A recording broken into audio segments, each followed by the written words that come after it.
Muitíssimo bom dia, boa tarde, boa noite. O meu nome é Guilherme Lito e eu estou aqui hoje para falar sobre dinheiro. Dinheiro é um tema que mexe em muitas coisas na nossa vida, né? Então fala sobre a nossa sensação de segurança, a possibilidade que a gente tem de realizar um monte de sonhos, sobre as oportunidades que a gente teve dos nossos pais, que a gente vai dar para os nossos filhos. Fala sobre questões mais sistêmicas, tipo pobreza, tipo fome e por aí vai. Então hoje, dinheiro é um grande tema, que é uma invenção, eu acredito, formidável dos seres humanos. A gente pode entrar mais nisso lá à frente, apesar de todos os sofrimentos que a gente pode botar na conta do dinheiro. Ele é uma força que move montanhas, literalmente, hoje em dia, mas ele é ao mesmo tempo um tema que é meio tabu. E quando a gente fala, então assim, famílias implodem por conta de questões de dinheiro que não foram conversadas, dentro dos corredores de empresa, né, um tema que às vezes fica ali, que as pessoas têm medo de nomear, às vezes o pai não sabe quanto que o filho não sabe quanto que o pai ganha, o marido não sabe quanto que a esposa ou que o marido também ganha. Então assim, o dinheiro, apesar de ser um tema muito importante, muitas vezes é tratado como um tabu. E quando a gente fala sobre dinheiro, e aí muito do conteúdo que a gente tem online não é inútil, tá? Eu acho que é importante. A gente fala sobre como economizar dinheiro, como ganhar mais dinheiro, como investir bem o dinheiro e por aí vai. Mas pouco se fala sobre dinheiro, o dinheiro em si, a natureza do dinheiro.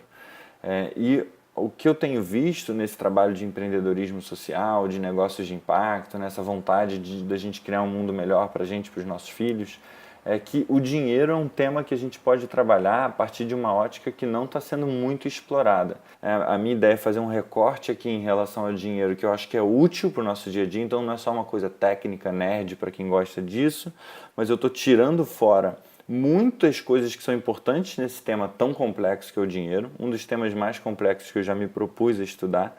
Então estou cortando coisas fora, estou simplificando o assunto, mas correndo o risco de ser simplista. Então eu peço ajuda se você é entendido do assunto, gosta de estudar, alguma coisa que você não entendeu, acho que eu falei errado, por favor comenta e a gente vai tentando melhorar esse conteúdo, que a ideia é ser simples sem ser simplista, né? E trazer um recorte que vai ser útil para a nossa agência, né? Para a nossa agency, nossa capacidade de agir no mundo e pensar de maneira diferente, ampliar o nosso repertório.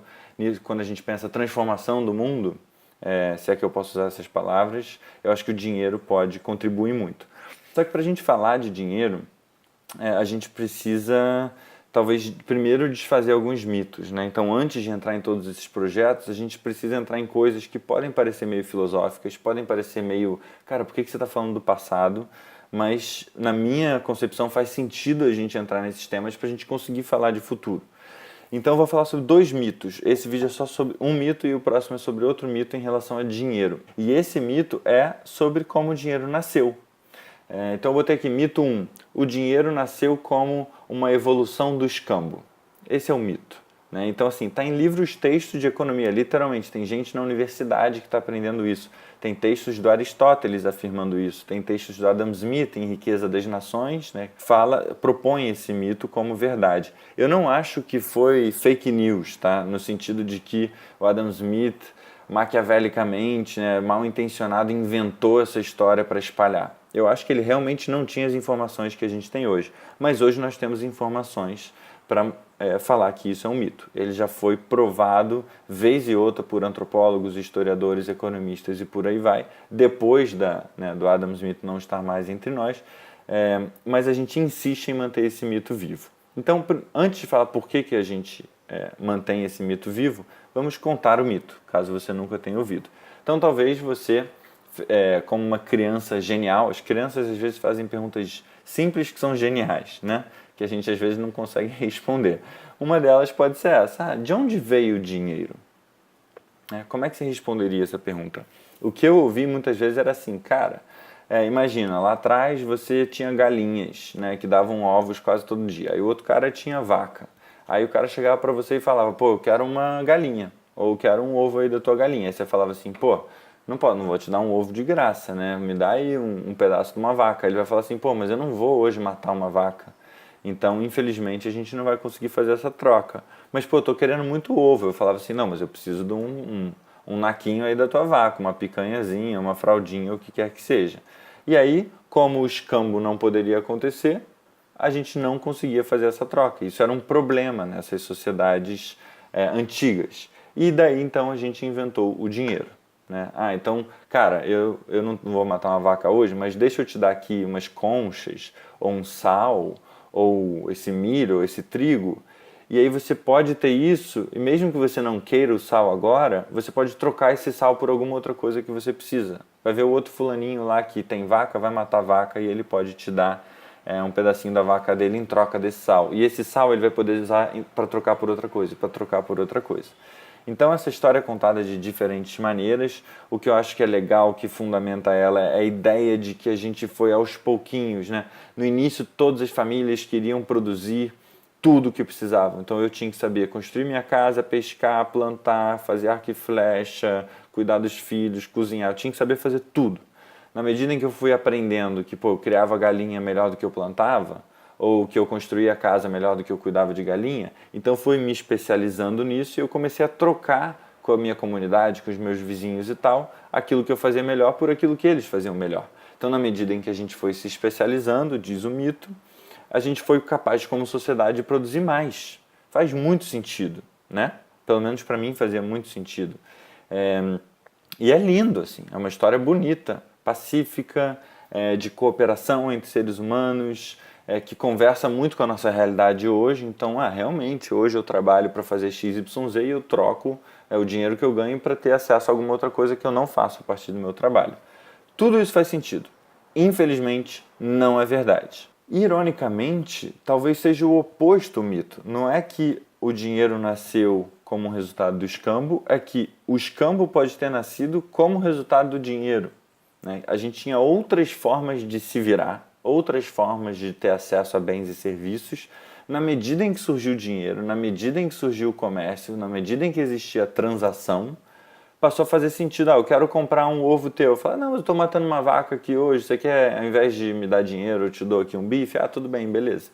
Então é muito doido isso, né? Que na verdade o escambo pode ter surgido como resultado do dinheiro e não o oposto. E na verdade, antes até do que a gente chama hoje como dinheiro, tinha registros de crédito. Né? Antes das moedas físicas, lá no Império Sumério, tinha lá registros de crédito. A gente inventou a dívida antes da gente inventar essa moedinha que circula. Então, se você for procurar os fatos, você vai ver que não é verdade, mas a questão é por que a gente tem se contado essa história? Né? Será que foi só assim, o Adam Smith falou aquilo e a gente vem replicando isso que não é verdade por tanto e tanto tempo sem verificar essa informação? Mas, poxa, muita gente provou que essa informação não é verdade. E aí eu comecei a refletir sobre isso. Então, o que eu trago aqui não é verdade, tá? De por que esse mito continua por aí. Mas eu tenho suposições. Suposição número 1. O Adam Smith, ele tinha um ponto que ele queria fazer sobre a natureza dos seres humanos. E ele repete algumas vezes ao longo do texto dele alguma coisa que eu acho que a tradução ficou assim. Há uma certa propensão na natureza humana para negociar, permutar e trocar uma coisa por outra. Isso é comum a todos os homens. Então ele estava propondo isso como uma verdade sobre a nossa natureza. Se é da nossa natureza isso, trocar, permutar e tal, então faz muito sentido que lá atrás a gente já fizesse isso. Né? E ainda mais hoje, e na época dele, menos na época dele do que hoje, mas numa sociedade de comércio, uma sociedade que tinha aqueles mercados locais e tal, ele via isso acontecendo, faria sentido extrapolar lá para trás e achar que isso é verdade. Mas vale ressaltar que esse lá para trás, onde isso não era verdade, é mais de tipo 95% do tempo que a espécie humana existe.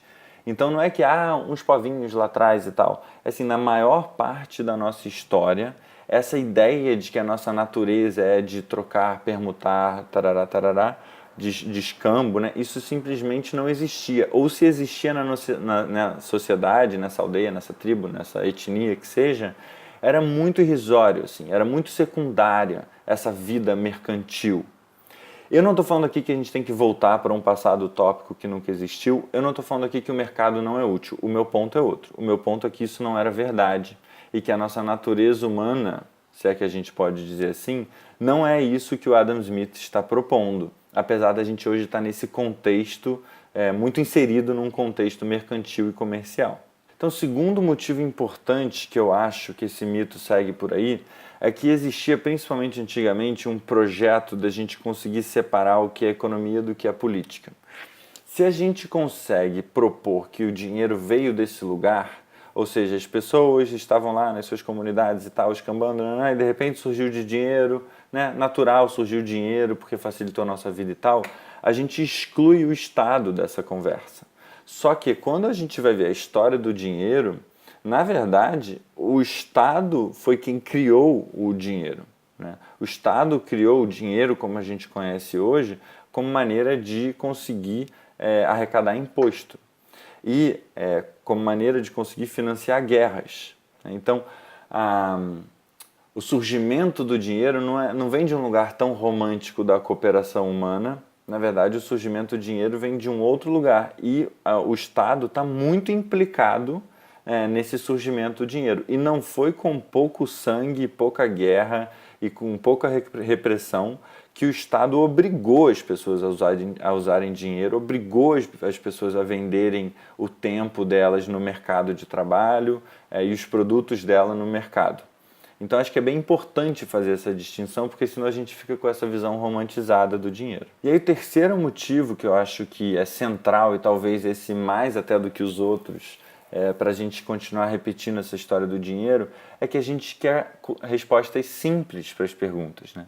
E a resposta de onde o dinheiro surgiu, ela é muito rica, muito interessante, mas não é simples. O dinheiro surgiu em vários lugares no mundo, em várias épocas diferentes, por vários motivos diferentes. Inclusive, as moedas primitivas, o que são chamadas lá as primeiras moedas, elas não tinham nada a ver com o dinheiro que a gente tem hoje. Elas quase que faziam o oposto do que o dinheiro de hoje tem. Então, a função do dinheiro de hoje. Então, vou dar só um gostinho em uma das aldeias, uma das culturas, como é que ela usava o dinheiro. Ela usava o dinheiro, a moeda, né, justamente como uma forma de reconhecer aquilo que tem tanto valor que não pode ser comprado, né? As moedas elas serviam como mediador de questões sociais, relacionais, como, por exemplo, resolução de conflitos muito sérios, como, por exemplo, casamentos. Então, se a gente olha hoje lá para trás e fala assim, eles usavam moeda para comprar casamento, né? Eles usavam moeda para comprar, eu matei teu filho, eu te pago então uma compensação aqui. Mas não é isso, né? Então, se a gente tem um olhar um pouco mais sutil e a gente vai para uma visão menos fria da natureza humana e vai entender a cultura da época, a gente vê que nessa cultura específica, o que acontecia era isso. Vamos supor que no surto de raiva eu mato o seu filho, o que eu posso fazer para compensar a morte do seu filho?